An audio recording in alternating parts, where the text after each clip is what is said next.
you. Yeah. Guys, thank you. The best of the best that's out there. And you're in, I want to say Dayton. Is that correct? No, I'm No, in I knew it Southwest wasn't correct. Ohio, but I'm like equidistant between Dayton and Cincinnati. So I'm in Westchester, Ohio. In Okay. Butler County, we have over 390,000 people in Butler County alone. We're the 8th largest county in the state. Yeah, I know. Well, you've been on a lot, and I really appreciate that. I really appreciate it, and I should have it memorized. But I have. I'm telling you, I've lost a lot of brain cells over the years. We're going to talk about some of the House bills that you've enacted, and we'll talk about those. There's a couple of them. We'll talk some politics, and we are also going to discuss a little bit later. I want to get into all the fraud that's been going on in Minnesota. Boy, that state is fraud-ridden, especially with the Somalians. The Somalians are overrunning the welfare system of Minnesota, but Allegedly. Allegedly. Well, I don't know. There's so much proof. I don't even know if you have to say allegedly, but we'll say it. But the other thing is, it's already shifted gears now, and it's coming to Ohio. And there's the connection. It is coming into Ohio, so it's especially the Columbus area. But I think it's already here. Yeah, According to Heck Cook, yeah. It's worse in Ohio. Well, according to her, it's worse in Ohio. And doing a little bit of research and stuff, I can't imagine how it's worse in Ohio than in Minnesota. But we'll get to some of that stuff. Well, I got a little clip from her too. But before we get into any of that, I really want to get a handle on some of the bills that you've put out. Can we talk about House Bill 134 here? Absolutely. Thank you so much. First of all, thanks you guys. I just really appreciate being with you every month. And this is our last time together this year. And I just want to thank you for all that you do. HB 134 it's called MECO, the Micro Enterprise Home Kitchen bill. And what it does, I think I've said this in the past, it should not be illegal to sell food out of your own kitchen. And currently in Ohio right now, if you are selling your grandma's favorite lasagna, or in my case, I love chicken tava, which is a Turkish dish, or chicken shawarma, which came from Saudi Arabia in my time there, you should be able to sell these things, or tamales, or whatever you want to sell besides baked goods. Right now, baked goods are allowed. But right now, anything that has meat in it or vegetables that is cooked, any cooked dish is illegal in Ohio. HB 134 makes it legal. There are a few foods that are carved out of the bill, but they're high risk foods, and that was to get the bill passed.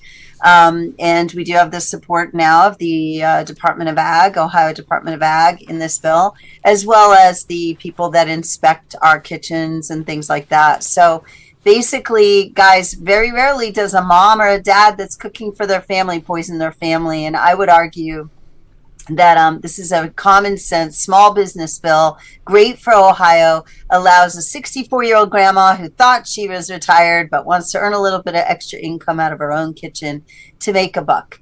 And it makes it legal, and again, should not be necessary, but unfortunately right now in Ohio, selling food out of your kitchen is illegal. This allows you to use your own kitchen without buying an industrial kitchen, which can cost you $50,000 to $150,000 to establish if you get an industrial kitchen. This allows you to use your own equipment and sell food right out of your own home. It's common sense. You talk about home-based business. This is not a multi-level marketing. This is literally a home-based business. So thanks literally for coming right out of your home. And it's primarily, it's just for small income, right? That's I mean, you right. can't just like open some big, put an addition on your house and then have some kind of a bakery establishment. That would be a zoning issue, Joe, for that local area. But if you are allowed to earn up to, and unfortunately, I would not have put an income limit on it, but we did put $150,000 income limit. Because like if you put meat in lasagna, obviously that dish is going to sell for a lot more money and a lot more overhead with the ingredients in it than a cookie, for instance. Perhaps. I mean, if people use an organic butter and all that, you might have really expensive cookies and cakes. But what I'm saying is that We did put a limit on income, and that's 150,000 in this bill. Now, just a reminder, it has only passed the House. It still needs to pass in the Senate. It needs to be referred in the Senate. Hopefully we'll get that referral real soon. And there's a really good chance that we can get this bill into law. And all we need now is the support of the Ohio senators. So, and since my senator is pro-business, I'm hoping that he also will spearhead this legislation. So right. So I'm just looking at this. Okay, so you're one of the primary sponsors. So you put it through, and then you got a ton of co-sponsors, and I even see quite a few Democrat co-sponsors. So it's a bipartisan effort here, and you shouldn't have any trouble passing the Ohio Senate. I can't imagine it will. Can you give me a concrete example of somebody who would benefit from this?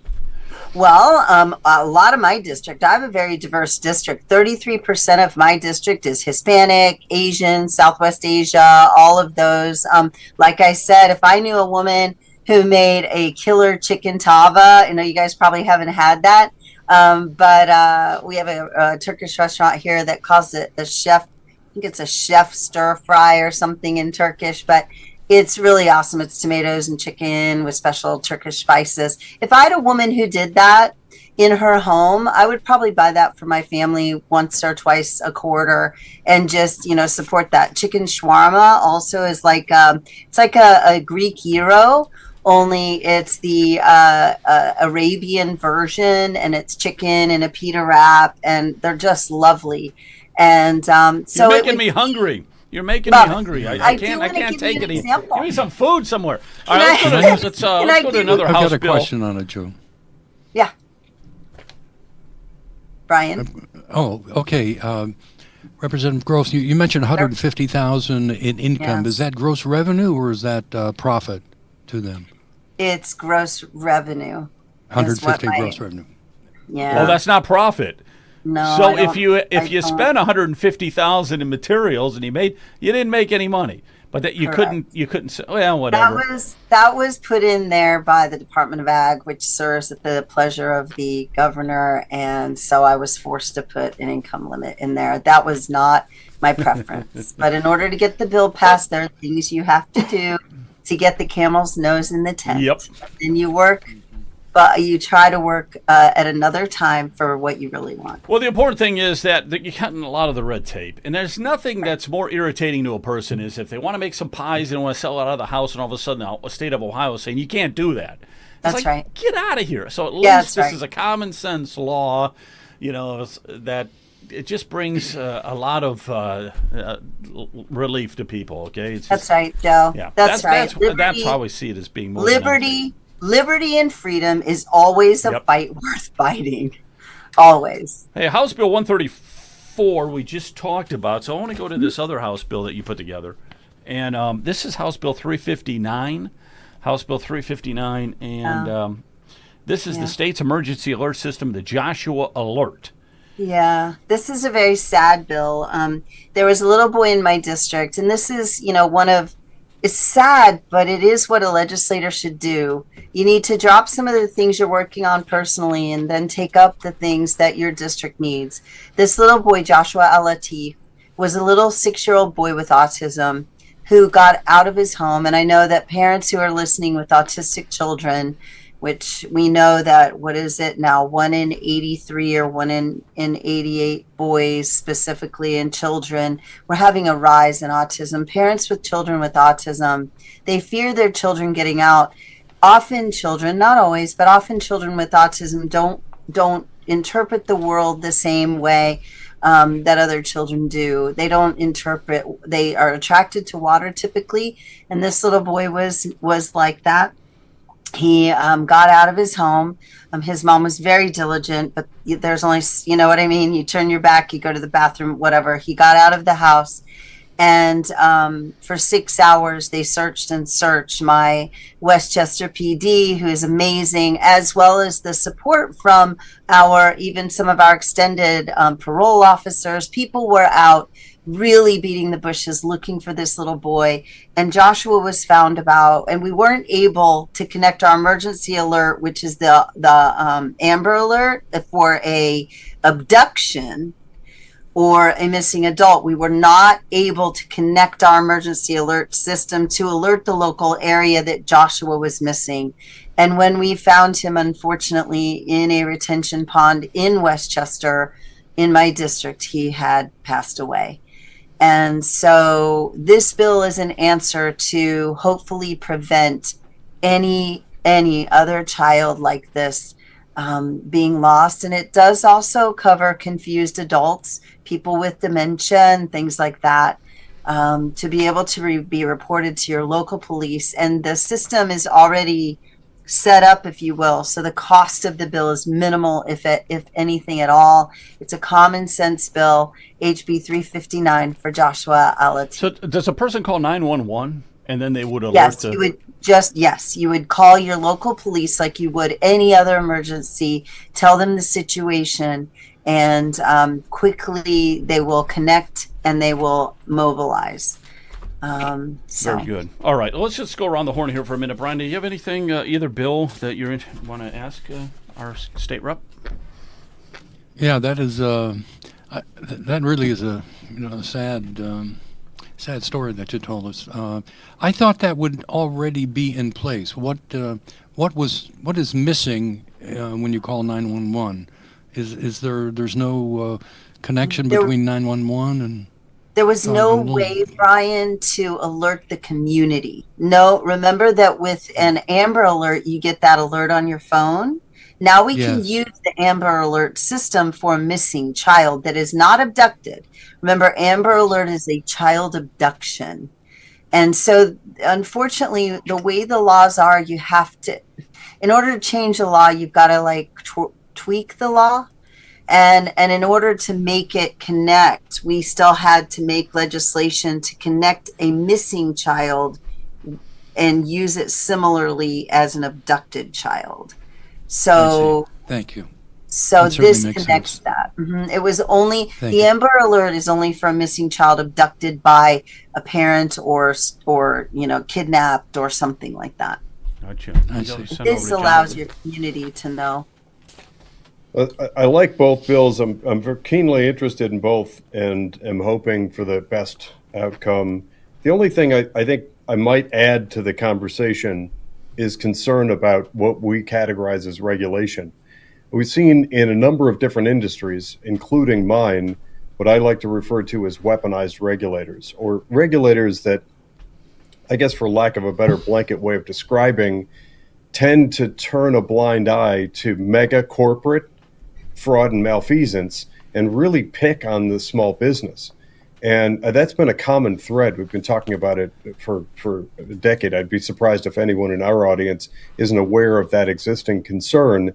And where 134 is concerned, I guess I'll say suspicious or cautious. Maybe cautious is a better word. Of regulators that favor mega restaurant. Like you look at these big chains that make billions and billions of dollars, and you're effectively relying on a system that's trying to create some balance and allow for micro food sales that compete directly with the mega. And in many of these industries, that conflict tends to skew in favor of the mega corporation. What could we do to balance that out and tip the scales back more in favor of the small business? Well, it's a great question, Jonathan. The Department of Ag, probably through the governor's office, wanted to add $350,000 to my bill. But anyone who's listening within the earshot of this program knows that I'm a fiscal conservative. I do not add spending to the state budget. We were talking a little bit about that before we came on tonight. And I pushed back. I gave them everything. They asked for 14 different things. They wanted an income limit. They wanted all of that in this bill. I gave them everything they asked for, except the one thing. And that was they wanted to add $350,000 for more inspections so that they could come in. Now, in the bill, the person pays $50 for an inspection annually. That's part of doing business. Okay. But unless there's a need, they would come in once a year, or if there was a complaint or some food poisoning or something, they wouldn't come back more often. And I think that you kind of stumbled on, how do we know these people aren't going to be victimized? How do we know they aren't going to be harassed by the government through regulatory red tape? And that was me pushing back. They wanted to put that $350,000 in there, and that's an appropriation. The other thing is that, and I fully expect that they're going to try to do that in the Senate. So if you guys would just push it out there, we do not want to add spending through the state. We do not need more regulation. There is $50 for an inspection to add to the cost of the Department of Ag or the Department of Health, whoever does those inspections for them. It can be split between those agencies. We do not need more inspections for home-based businesses that are selling food. If you look at the internet, you will see that most food poisoning comes from high factory production or restaurant chains and things like that who got their food huge portions. Women and men who are feeding their families don't typically poison them. So I believe that actually a home-based business is safer, and actually probably you are less likely to be poisoned by food poisoning through a home-based business feeding you chicken shawarma or a fresh tamale. The food's going to be a lot healthier for you too. That's right. That's be a exactly lot healthier. I agree. Real ingredients too. So I hope, Jonathan, that helps you a little bit. I did push back in that vein. The inspections are exactly the same as we do for big restaurants. Good. Thank you. Mm-hmm. Well, let's just talk about a couple other things here for a minute. I need a little bit of clarification on the Ohio General Revenue Fund. Okay, so the General Revenue Fund in Ohio, because I got some of the numbers here. So this is just the taxes that are collected. Yes, we're screaming. Our economy is really booming in Ohio. But go ahead. Okay, that's good news. Yeah, that's great news. Yep. So I noticed, I'll just throw out some numbers here, but you got to help me out here because I'm not really sure where I'm going with this. But in 2021, $39 billion was the General Revenue Fund. That was the amount collected. The following year, there was $1 billion increase, collected an extra $1 billion. In 2023, a year later, it increased another $2 billion. And in 2024, there was no increase, but in 2025, then it increased another $2 billion. So we're just more prosperous. How is it? How is the General Revenue Fund increasing every year by $1 billion or $2 billion or whatever? Our economy is doing great, and it's just that our legislature we need to do the Penny Jordan recommended by Representative Beth Lear, but the idea was originally, God rest his soul, through Chris Jordan, who I just adored. Beth and I both tried to spearhead the Penny Jordan, which would have cut spending in the government itself by 1% per agency. And we didn't do it in the budget. So we're collecting more in revenue and taxes, in sales taxes and taxes, but we're spending more. So that's what you're seeing. Then there was inflation. So I guess that's my point with all of this. If we're increasing $1 billion, $2 billion every year, it seems like the State House is just finding a way to spend that $1 billion or $2 billion every year, right? Mm-hmm. Mm-hmm. I mean, certainly. I mean, I it's so frustrating to Dave Ramsey reps like me who feel that we need to determine what are our needs and our wants. And just because there is a budget that's coming up doesn't mean that we should automatically increase 3.5%. You know, we have a federal inflation rate, right? And Jonathan will be able to correct me on my terms here. But we had a federal inflation rate that was about, I think, 1.7 in the last couple of years. And yet our Medicaid spending per patient per month rate went up. You know, they wanted to increase it 3.5%. So why are we increasing greater than the federal inflation rate for anything? I mean, the government should not be making money off the middle class taxpayer, of which I am one, which is why I fight so hard. I don't sit around going, oh, let them eat cake. I'm a middle class person. And I'm constantly fighting for why do we need this? What every little thing. So I think you know the answer, Joe. The fact of the matter is we're collecting more money and all we do is spend more. Find ways And to spend it. you've That gotta just seems cut to be the government way, though. Hey, Joe. That's right. If they are collecting a billion or 2 billion more, you would think that maybe they would lower taxes or something, but no, it's just the opposite. If they collect more money, they just got to find a way to spend it. Now, Yeah, I'm that's in what's Butler happening County. for sure. I enjoy one of the lowest sales taxes in the state, not the lowest. I've compared, and you can go and look up county sales tax just by doing a Google search or whatever search engine you use. But we're one of the lower sales taxes in the state, or at least in the lower 25%. So I do enjoy that here in Butler County. But yeah. But we are still collecting a lot of money. I think our coffers in Butler County have gone from somewhere from 60 million to 100 million in savings. So don't quote me on that, Butler County. Our commissioners will be able to set us straight on that. I'm glad you mentioned Butler County, because in my county of Geauga, I happen to be looking at the general fund revenue and expenses, and I've actually been talking about it significantly over the past couple of weeks. The Geauga County 2026 tax budget, it's gone. It shows me, and I wish I could screen share. You know what? Look on Ohio Political News on the Facebook page. I'll post this image.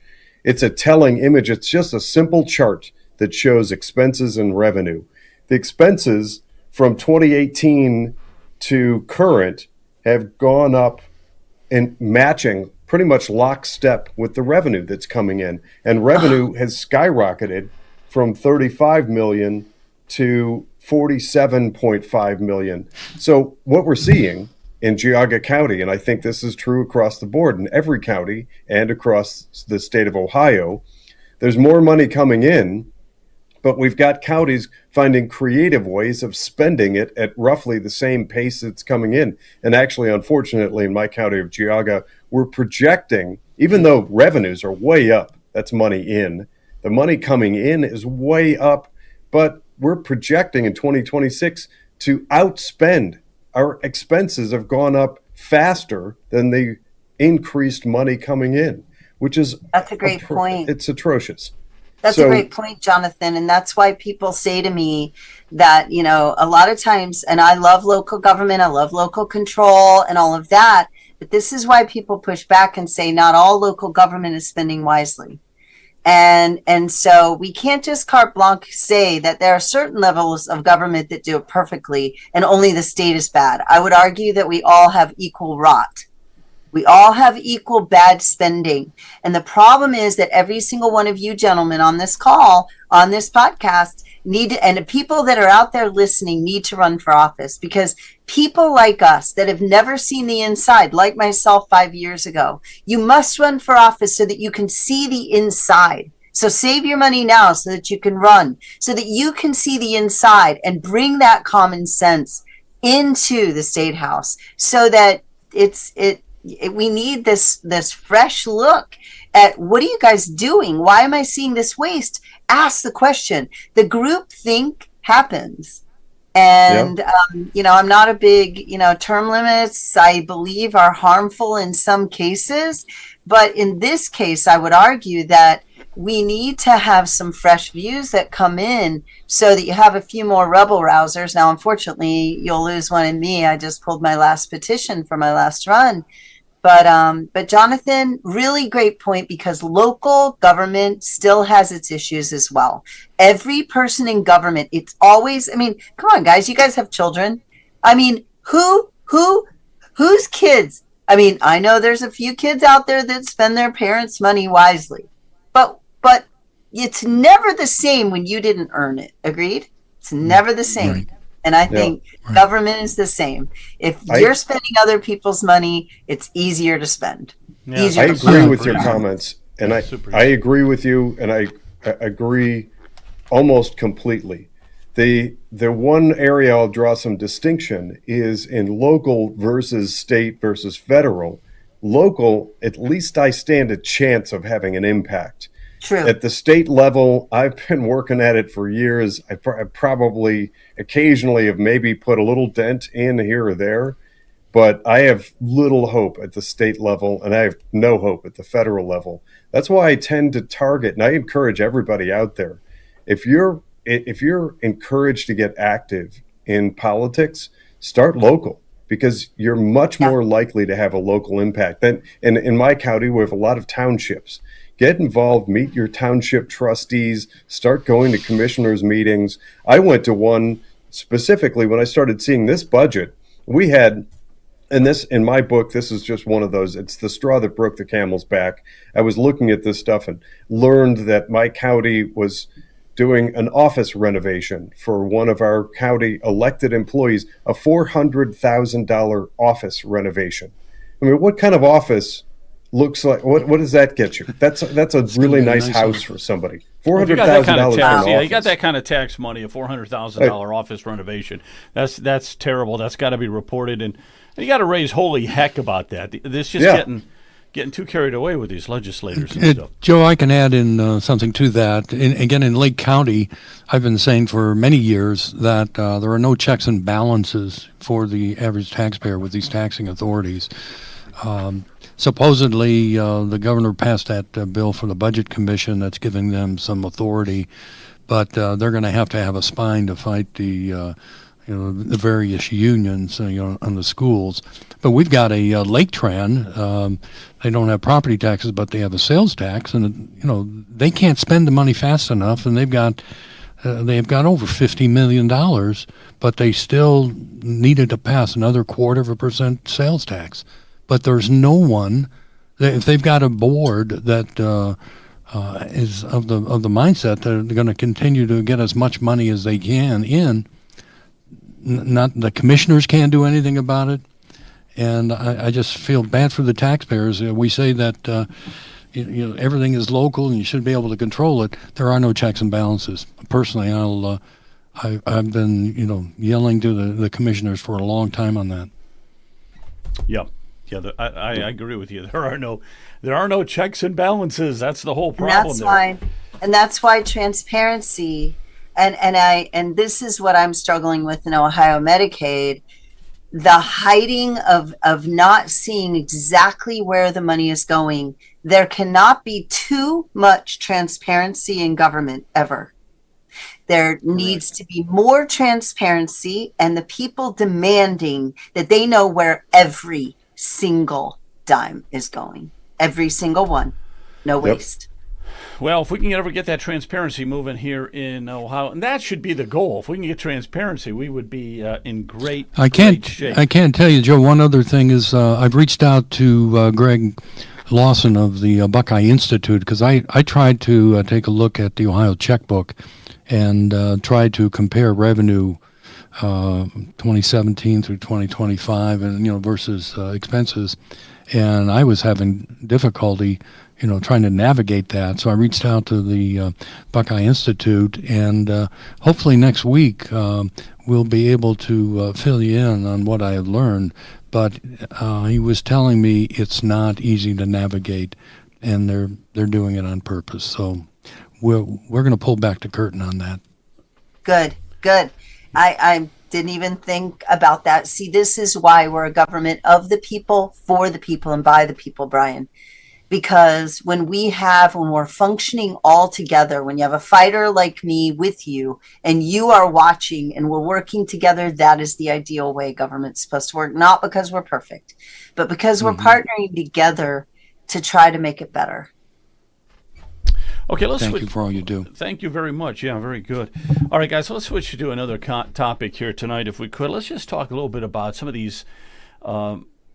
Let's talk about some of the statewide races. Ramaswamy going against Amy Acton, but also we had another individual who jumped in. And you help me with his name. Is it Push or Put or whatever? What is his name? He jumped in as well. Corey. Corey. Yeah, okay, it's Corey. Casey, isn't it Casey? Casey. Oh, Is it Casey Put? Whoops.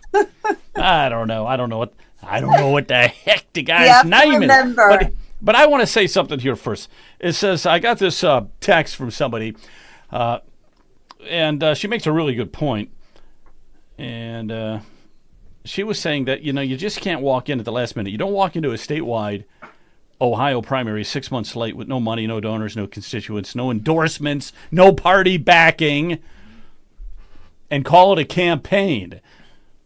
That's not courage, that's fantasy, which it is. And then she's, I think she's referring to that individual, Casey or Push or whatever his name is. Maybe it's Casey Push. That could be the guy's name. Joe, However, but we're still talking about him, though. We're still talking. right. Well, sort of. We can't figure out his name, but we're talking about it. But it's anybody who wants to come in late, because all he's doing is bashing Ramaswamy. Bash, bash, bash. Okay, I know Ramaswamy's not perfect, but I don't understand how somebody's going to come into the race, have no backing with the Republican Party or anything. All they're going to do is just bash about Ramaswamy. Now, there are things to bash Ramaswamy about, but there's a heck of a lot of good things to push. And when you look at the options, Amy Acton, Ramaswamy, I think, that's pretty obvious right there. Case closed. Yeah, Dr. Lockdown, not for Ohio. Well, there are still a lot of people talking about Heather Dr. Hill. Lockdown, right. Yeah, Heather, I agree with Jonathan. Yeah, Heather Hill. there's is still a another lot of people candidate. talking, and her running mate. Sorry, Brian, I didn't mean to talk over you. No, it's okay. Her Go ahead. running mate is he was a guest on this program a couple of weeks ago. Who's that? I actually liked him. Yeah, Heather Hill. Okay, I'll tell you, Heather Hill is fine, and the lieutenant governor that she picked, Moats, Stuart Moats, I think. Huh. Yes. I can't remember names. Okay, but again, guys, we got to get realistic here. Amy Acton is going to get this from Big Pharma. I know she is. Big Pharma is going to support her. I know the Democrats ain't thrilled with her. They wanted Tim Ryan and Allison Russo. That's who they wanted. And that would have been a pretty formidable opponent to go up against Ramaswamy for governor. But you got Amy Acton in there. And here are some of my thoughts. Why did Governor DeWine pick Amy Acton? I think there's got to be a Big Pharma connection. All right? And that she was, Big Pharma can use her, can work with her. And Big Pharma's going to throw money behind her. You guarantee she's going to come through this with a lot more money in her bank account than you think. So I'm going to go. Can I say something, Joe? So I'm going to go here. I'm not so sure Corey Casey, Butcher, or these people. I think they want to try to make Ramaswamy spend money in the primary so that he's weaker in the general. So I think Dems are actually they're actually weak and they're actually scared. But I also believe that there could be someone who does not want Ramaswamy, even in our own camp, putting these people up against Ramaswamy. And this is politics. It's a nasty full contact sport. And I just say, the art of war says, you know what? You stay focused. You stay focused on the battle at hand. Do not look to the left or the right. Don't get caught in by the fog of war. I believe Ramaswamy wins. He has got the lead. He is in the lead for the primary. He focuses as much as he has to, spending as little as possible to win the primary. And then he pounds Acton in the general. That is where, we need to go. But Ramaswamy arguably needs a very strong lieutenant governor candidate. Well, let's talk about that for a second. That's a good segue into some interesting discussion. So there's three. There's Frank LaRose, Robert Sprague, Christina Rogner. That's what I've heard. Those three. And Jennifer Gross. And Jennifer Gross. You guys, so you've been It's our holding out on vote. me. You actually hate me. I appreciate your vote of confidence, though. I obviously I've worked with Christina Rogner in the legislature. I think that we could use Lieutenant Governor Rogner. I think that would be a great choice. I do like Sprague. And of course, LaRose is a combat veteran with myself. I think that if you take Sprague out of the race, though, so it's political, right? So if we took Sprague out of the race for SOS, that clears the field for Marcel Sturbich Yeah, to it win would. It would. SOS. So, you know, That'd be I think that, spectacular. yeah, when we look at the adjustment, and there's a lot of talk about people not wanting Rogner to leave her race for treasurer because they want her to be treasurer, and so there's kind of like people who want her to stay put. So that leaves LaRose, who's looking for a place to land, right? Because I don't Sure. think he has any other career aspirations right now. Is he running for any other office or Yeah, no? yeah, Wait he a minute. is. He is. He Yeah. is running Running for, I think, auditor. auditor. Yes, I think he's running, for for auditor. But So- the funny Oh. thing is, he, Christina Rogner, and Robert Sprague, they haven't officially signed anything. Okay. No. They've got the endorsements, and they're just waiting. They're waiting like vultures. Okay, who is Ramaswamy Right. going to pick? And then they're going to go hover in and grab an open chair. Do you guys think Ramaswamy, because he's Hindu, do you think he does need what I'm hearing in my district, and it's not really fair, and you know, we believe in religious liberty and all of that in Ohio, just like our constitutions, both the US and the state, talk about. But I do believe, for my conservative base, we do need probably a strong Christian, Catholic, Christian, Protestant, somebody as his running mate. Oh, Do you guys absolutely. think that Absolutely. matters? Because Oh, I yes. think I'm hearing that down here in Southwest Ohio. So, Yeah, so I've been hearing you know. that too. I mean, I've had people say that they won't vote for him if he's not a Christian. Yeah, they don't want to vote for him because he's not a Christian. So anyhow, you heard anything about that in your neck of the woods out there? I have. I will say, and I know people aren't going to be super happy with me about this. I know there are some things that he needs to talk about that he hasn't spoken about yet, and I'm not going to bring them up. But I did endorse Vivek Ramaswamy early on because I do believe, of the people that are running, he has the best chance to win. And I do believe that we believe in diversity in Ohio, and I do believe that he has the absolute potential to be a great governor. So I jumped in. I'm very seldom do I jump in early, but I did, and I don't regret it. So I do believe he's the clear winner in the primary, and then he needs a strong running mate, but he needs to win the primary first. And like you were saying there, if he does take Robert Sprague, which is one of the top three, then that would open the seat for Marcel Stribich. Wouldn't that be something? I would love to see Marcel get in. Amazing. Marcel is a huge underdog, but that would be a way for him to slide in. That would be conservative awesome. win, and a conservative win to bring new blood into the statewides.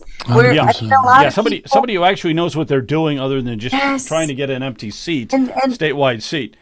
Hey, people are tired of the same names, right? Yeah, I am too. Tired of the same names. Absolutely. All right, let's. Kent has joined us. I can tell because the chat room has now gone into high gear. Got any good ones? Any good chats there, I can't Kent? see You want to it. throw at us here? We'll read a few of them if you Repeal can. House Bill 188. Which one Yeah. is 188? I have no idea what 188 is. Repeal I- House Bill. We'd have to Google it. Um, But what else you got? You got They any- need to anything tell else? us when you guys tell us and write us about bills. You need to look. We have over almost 700 bills. You need to tell me the topic. So is that the one with DJ Swearingen and Will Williams for the? No, that's So all look it up. That was Yeah, we'll that look was, it up. That's not. Rep. That's, Gross, that don't was worry in about one it. of the I'll comments. figure it out before the end of the later on in the show, and we will. Yeah, we'll there's look it up. fighting words, dudes. You got to give me a topic. All right. I would like to. We got a few minutes here. Are we able to go into this whole mess with the Medicaid and all that? Do we have time? Do you think? Or Sure. Hey, you guys know we always run out of time before we run out of things to talk about. So I'll go wherever you want to go. It's my honor to be with you, and just say the word. all right, we'll give it a shot here. I know I have another guest coming on at 8, but he could. I know who he is, and maybe we'll throw. That's good. Maybe we'll Use just your put him guess. back a few minutes so we can cover this. All right, I want to show you this. I want to show you this clip. You guys are going to be amazed at this. This kid, he's 23 years old. His name is Nick Shirley, and he uncovered literally hundreds of millions of dollars of waste fraud in Minnesota in one day. In one day, he just simply took his camera and decided to go to some of these healthcare facilities that are run by the Somalians. in Minnesota. Watch this. I just chopped out a couple minutes of it. Oh, check this out. A list of all of the healthcare companies. Loads of them right here. We want healthcare. Yes, we'd like to speak. Real quick, he is in a facility. He is in one building. They have 14 healthcare facilities, okay? 14 healthcare businesses in this facility. Getting healthcare here? No. Why can't I get healthcare here? No, wait. Warning, you are under video surveillance. No trespassing, security armed. This is the strangest place I've ever been to get healthcare. Just a bunch of different places. Healthcare here, healthcare right here. Another healthcare company right here. There are 3 healthcare companies inside of this building right here in this room of 7C. Now we have another Helping Hands, Home Care LLC, another healthcare company.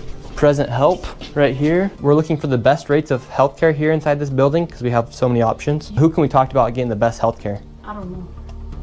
No? Sorry. All right. We will not get any healthcare here. David, this is one of the stranger places I've ever been. Literally, healthcare every door you go to, yet nobody will give you a rate. How much money do you think's been funneled through this building? Every year, I would say 50 to 60 million at least. And finally, we were accepted into one of the daycare centers, and they actually took down our information to give us a rate.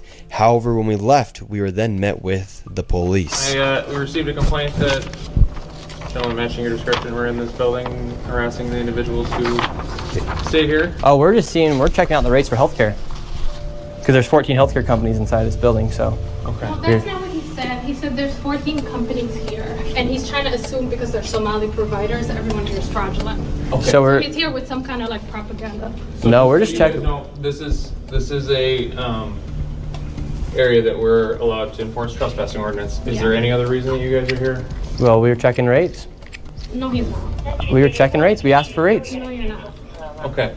I'm gonna have, if you guys are all good, we're gonna step outside and we can continue this conversation. All right, let's leave. So, all right, we're getting escorted out right now. The police have arrived. We were checking out the rates, seeing what was happening inside this building. No one would really speak with us. We did go inside the one daycare center, and she actually did give us rates for childcare. Much respect to that lady. What's the problem, officer? Well, so again, we've been getting reports from multiple individuals that you guys were harassing individuals who work here. At the end of the day, this is private property, and it's one that people are allowed to ask you to leave, and it's also one the Minneapolis Police Department is allowed to enforce trespassing ordinance at this address. Yeah. So As we got escorted out of this building, the Somalis filmed us as we left, and we headed over to the next building that had 22 of the same home health care providers operating from inside of the building. Right here you have. Okay, so then he goes over to the building basically right across the street, and there's 22 more healthcare providers. All right. This kid taking his camera with him, just going to Minnesota and just doing this basically on his own. He's a YouTuber. He's uncovered hundreds of millions of dollars of fraud in just that little bit of time. It's amazing. He sent his video, which is 40 minutes long, by the way, because he was out there the whole day. He sent it to Elon Musk. He sent it to President Trump. He has gotten 50 million views on his YouTube channel for that. 50 million. All right. I just wanted to throw this out to our great state rep here, but we have a lot of problems in Columbus. That's why I threw that out there that are very similar to what that young man uncovered. And I think the first thing that comes to my mind, Jennifer, is how can a kid with a camera go into and uncover hundreds of millions of dollars of fraud when you have auditors, you have attorney generals, you have all of these paid organizations that are supposed to be, scrutinizing everything, and nobody is paying any attention. Seems weird, doesn't it? Now, I would say that in June of 2025, AG Yost did have about 10 cases, anywhere ranging from $1,300 to 6 and 7 figures of fraud in Ohio. There were home care agencies, and that is, you can just Google it right now. All the listeners can Google that and see the names of the people, and they're there.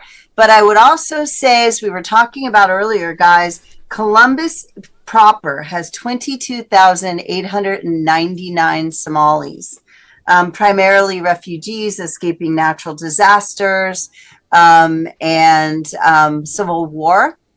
However, the Trump administration, after the shooting and murder of one of our guardsmen, the Trump administration has said we now will begin looking at these refugees that are coming in under asylum seekers, and we will be more stringent on that because of what is happening in these cases. So it does take time, but I would also say that it isn't just healthcare providers that are doing this. We also have individuals who maybe misrepresent how much they're making on their income from Medicaid.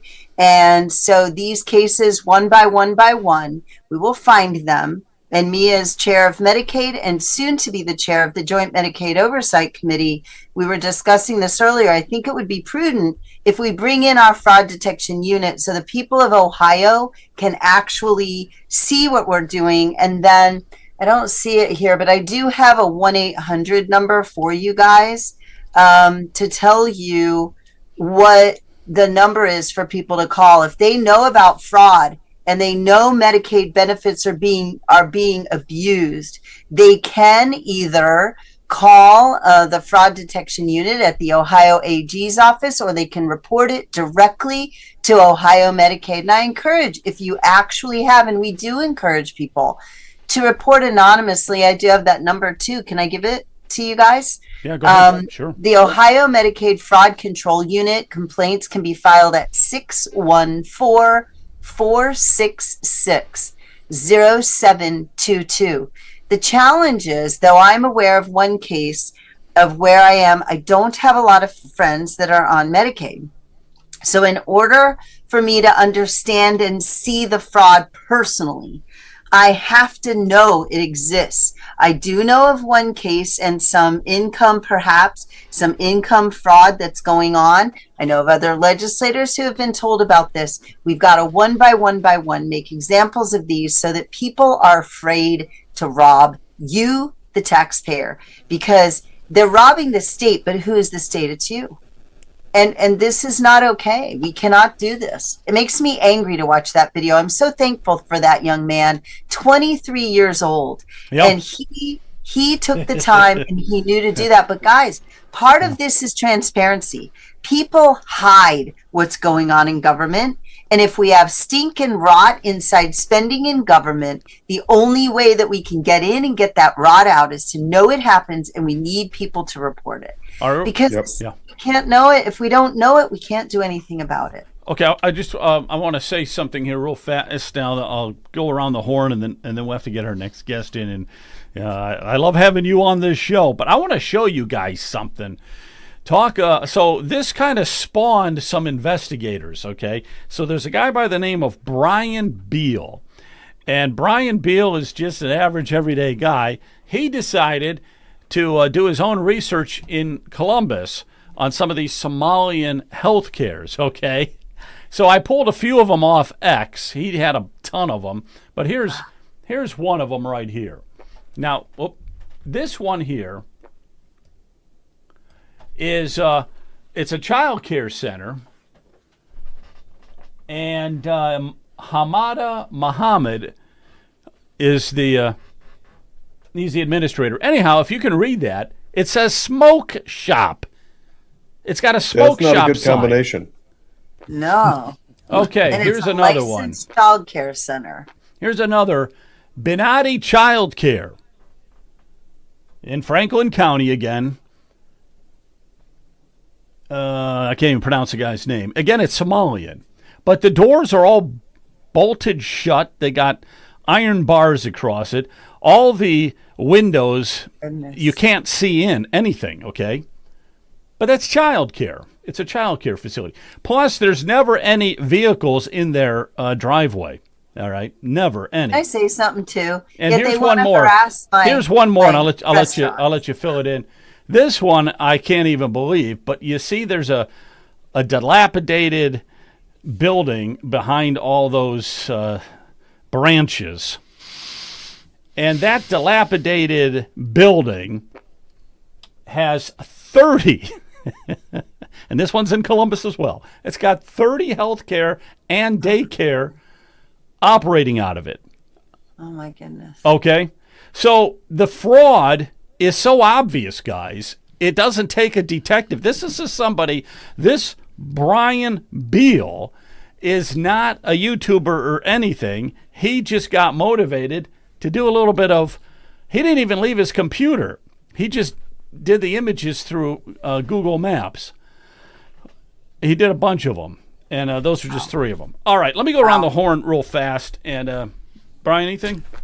Yeah. Well, what bothers me is Jennifer earlier talked about the bill that she presented, where they wanted, was it 350,000 or 250,000 to do some checking on home businesses where they're cooking their specialty.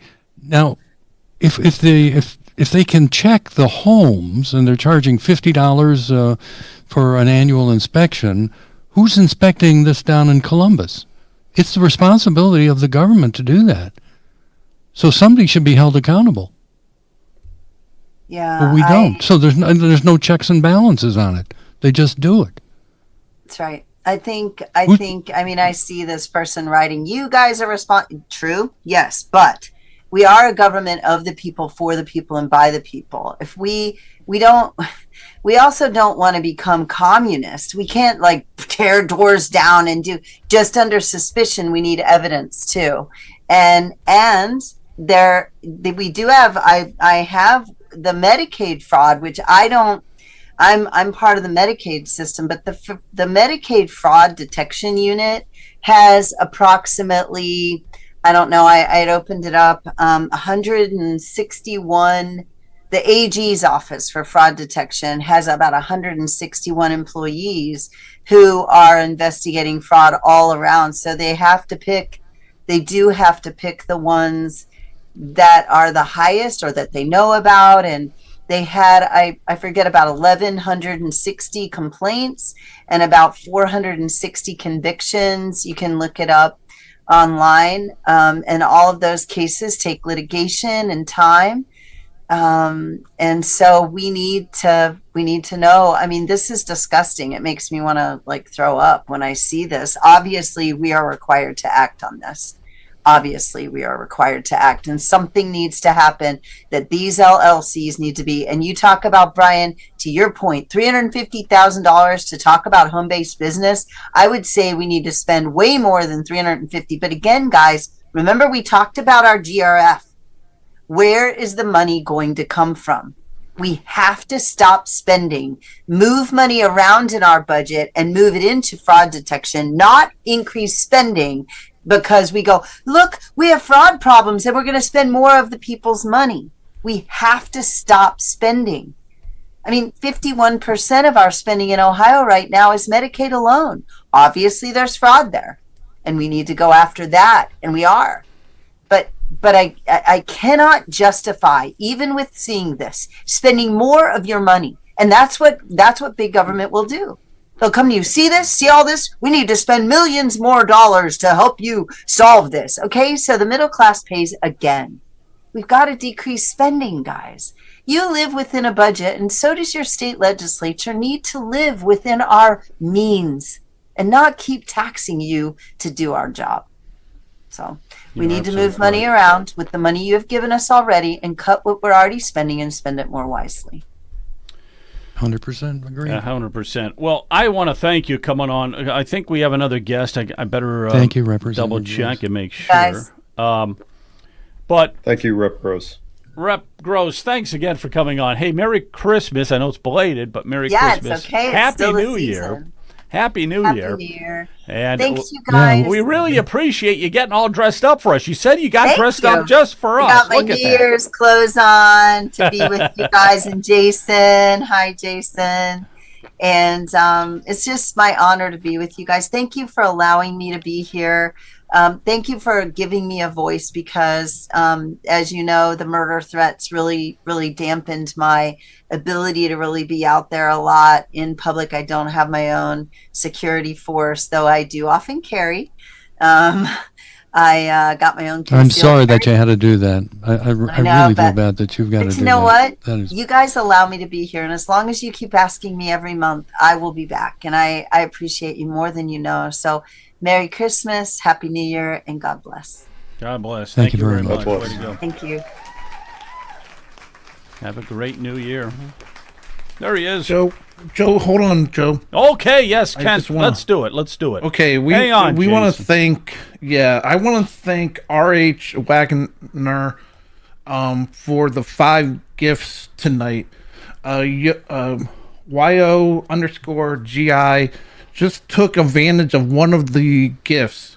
So there's actually going to be 3 more gifts that people can take advantage of in the chat room on Rumble.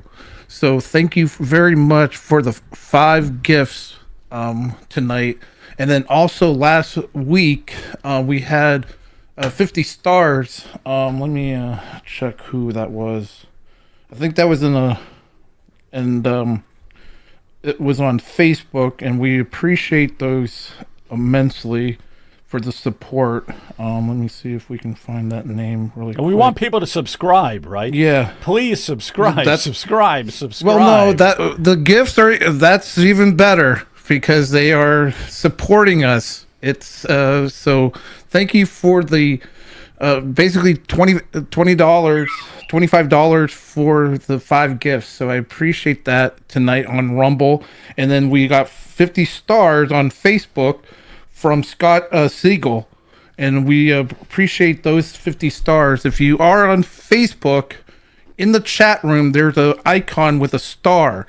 If you want to support us, please click on that. And then in Rumble, you can hit the $ in the chat or the gift box, because RH Wagner did that and supported us with 5 gifts. So we really appreciate that. That's helps us to continue to do this. So I really appreciate that. Also, click the follow on all the different platforms. Like us, subscribe. But thank you for the support, the actual financial support, because it does cost money to do this. So thank you, everybody, tonight and last week. Thank you. Yeah. And take advantage of the gifts. There are 3 gifts tonight that people can take advantage on Rumble to get into the Rumble subscribing. So thanks. Thank you very much. And I just want to say one thing, that it does cost more money than you think, because we try to do live streaming. We try to get out and do live streaming at events like January 26th. We're going to be doing another tax town hall, and we live stream that. And that's pretty expensive. We have to go on location with some professional, semi-professional cameras. We live stream the event back to different platforms and stuff. So we do a lot of that too, and it all adds up. So any help is greatly appreciated. We're live streaming on January 6th too, Joe. Yeah, in January Lake County. 6th as well. That's coming up. Well, tell us what that's about real quick. What is that? Yeah, that's unfortunate with the passing of Commissioner Rich Regovich. The Lake County Republican Party is tasked with appointing a replacement for Rich, and that will happen on January 6th. So people will get a chance to see how a Lake County, the Republican Party, how the whole thing works when their representatives, the local representatives, helps votes for them. So they'll be able to see how it really works. So I'm looking forward to that. Yeah, absolutely. Absolutely, yeah. The more we can do, the more we can get out and do some live streaming and stuff, the better it is. Jason Barnhart is with us here tonight. Jason, how are you, man? It's good to see you. I'm good. Yes, I'm good. Merry Christmas to you all. and a happy new year. We are so close of entering 2026, and I'm so excited to see what the new year has in store for us. Well, you have an interesting you got an interesting discussion you want to have tonight, because this is politics, and I'm sure we're going to swing into politics with it. But I think you wanted to talk a little bit about your faith. And and you're 19, or are you 20? I keep forgetting. I'm 19 years old. He's 19. He's got a strong faith. Yay. And we want to hear a little bit about your strong faith, okay? Absolutely. So I started my entire career, I guess, in politics, only thinking that politics only mattered. We thought that all these politicians in our lifetime would have all the answers with us.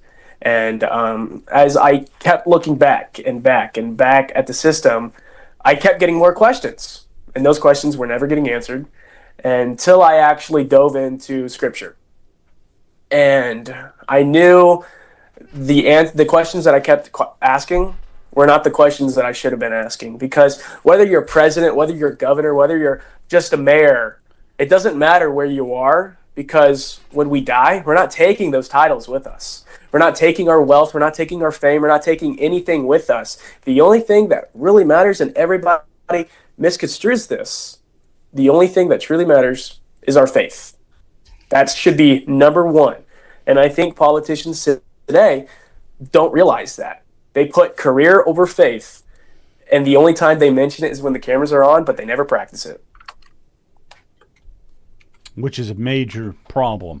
But I wouldn't just Absolutely. signal out politicians. Yeah, not you, Jennifer. That's not you, pretty Jennifer. much. No, not you. Not you. I think that's everybody. I mean, almost everybody. But we all need to hear this. I need to hear it. So if you got more, keep it coming. I need to hear this. Well, sometimes I get super fired up and I go at that point. But my representative for the 80th District, Jennifer Gross's hopefully good friend, Jonathan Newman, he's been a great mentor for me. Yes. He's shown me so much of how faith has to come first. And when he was running for office, he didn't really care about his campaign. He cared about getting me back into faith. He cared about getting me back into church. And in June, I was baptized. And in August, I became a member at my church. All these different things after meeting one guy that God put in my life and changed the entire path forward. It's funny how God can change one person's life by one person, bringing them into your life. I think we have so many people today that worship politics. We have so many people that worship and that idolize people in office. And I keep thinking back to a good song. I love this song. It's one of my favorite songs. It's a good classic gospel hymn. It's called Little is Much When God is in It. And the chorus goes, labor not for wealth or fame, but there is a crown you can win if you go and call on Jesus' name. That right there says it all. You're not taking your wealth with you. You're not taking your fame with you. You're not taking anything with you. I would rather, if I wanted to become president one day, that's everybody's main mission sometimes. Everybody wants to go to the top. Everybody wants to have that moment. But it doesn't matter, because I don't want to be known as a person in office. I want to be known for my faith. I want to be known for spreading the gospel. God commands us in Mark 16:15 to go into all the world, preach the gospel to all his creation. He says, make disciples, get them baptized in the Father, the Son, and the Holy Spirit. He doesn't say, be quiet about your faith. He says, explode with your faith, ignite your faith. Make sure your faith is the number one thing you tell everybody about. You go into restaurants, you go into a public, you wear a Trump hat, everybody looks at you. But if you go in a restaurant